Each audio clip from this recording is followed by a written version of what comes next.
What is up, YouTube?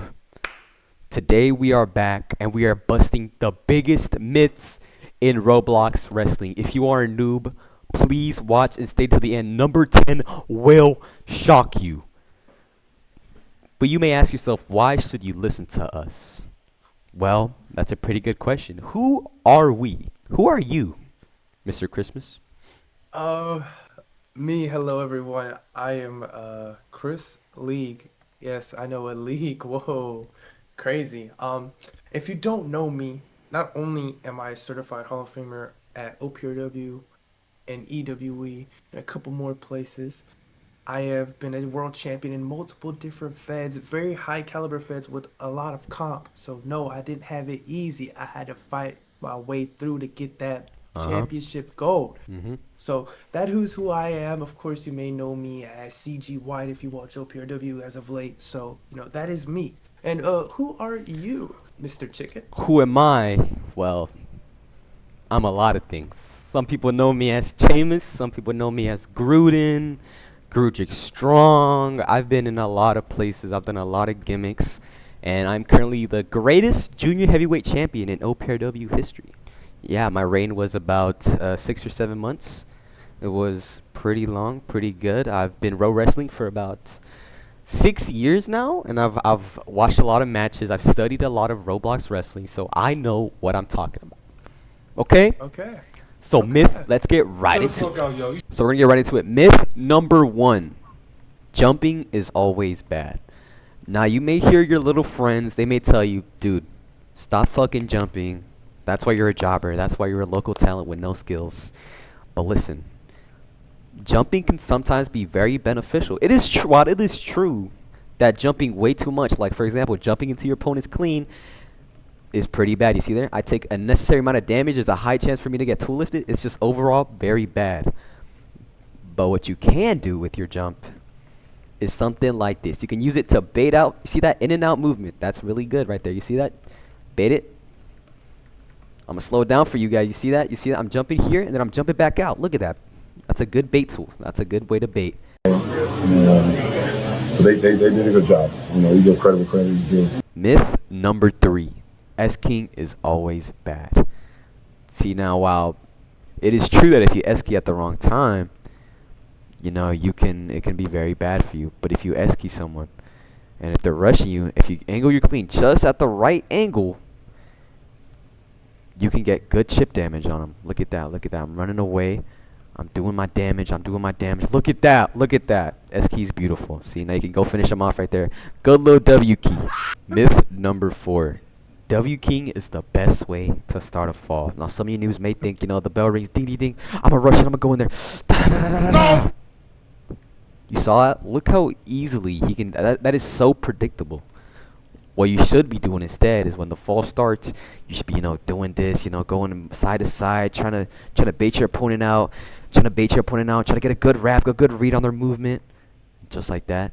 That is the best way to start a fall. Okay. Now moving on to this next myth. Myth number 5 is going to be about camera angles. Now, a lot of people, I'm seeing a lot of jobbers. Okay, I don't want to be rude, but a lot of jobbers have this weird angle of like halfway bird's eye, halfway not bird's eye in the middle, so you can see your character's back and you can see your character's entire body. Now, while this isn't a bad angle, it's a little awkward because say a person jumps, they could wrap you, they could easily get some flicks on you. However, if you move your camera to bird's eye entirely, where you can see the entire layout of the ring, the ring area and everything, you can see it much more clearer. You can see how a person, you can read their movements. If they're jumping, it's much easier to see where they're going because with the halfway bird's eye, halfway not, it just looks very much more awkward. And sometimes if you're playing even too far zoomed in, the person can get completely behind you and wrap you, and you lose the fall. So for my advice on myth number 5, please use bird's eye.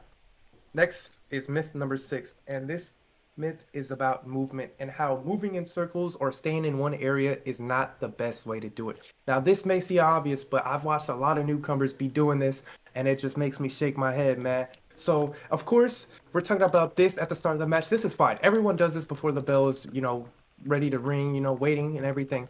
But as soon as that bell rings, you want to keep on moving, whether it's right or left. Circle with your opponent, but do not do this in one area. This is just not going to work. However, after the bell rings, you want to just keep circling, and then how you want to play, you want to play passive, bait them first, make them lunge or go in, attack.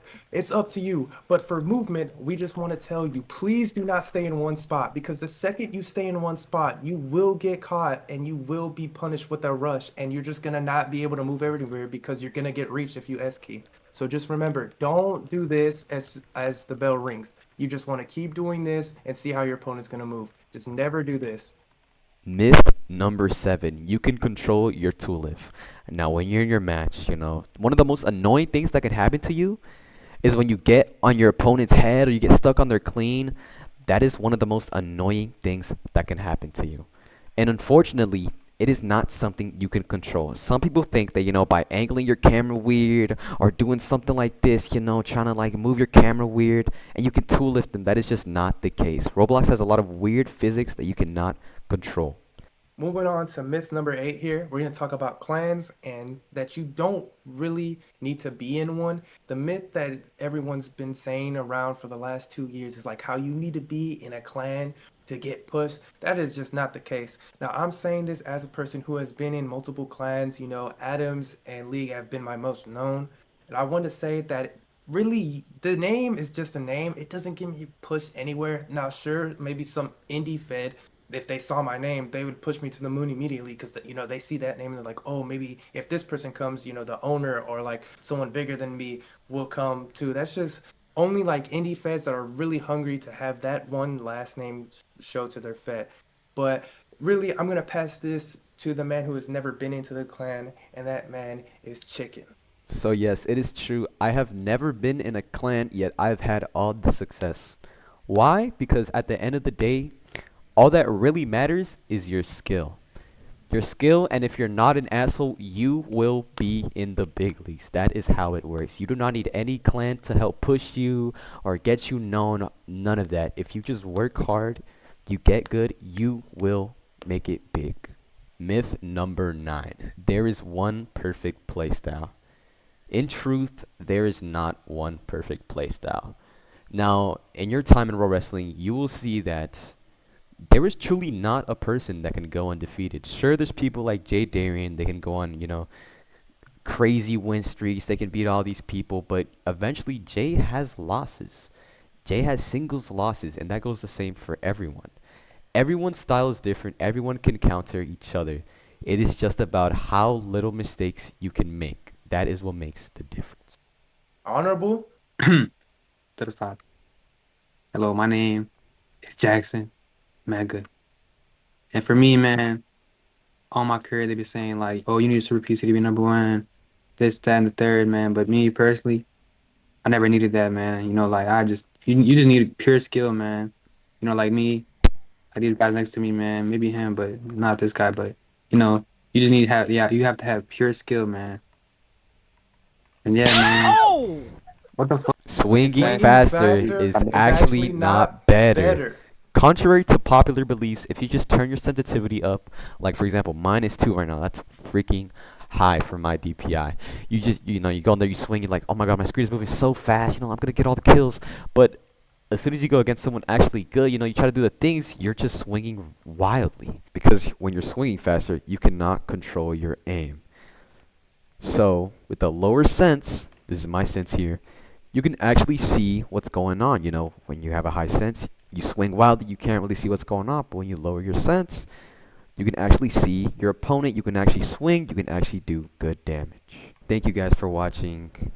After watching this video, I hope it has made you better.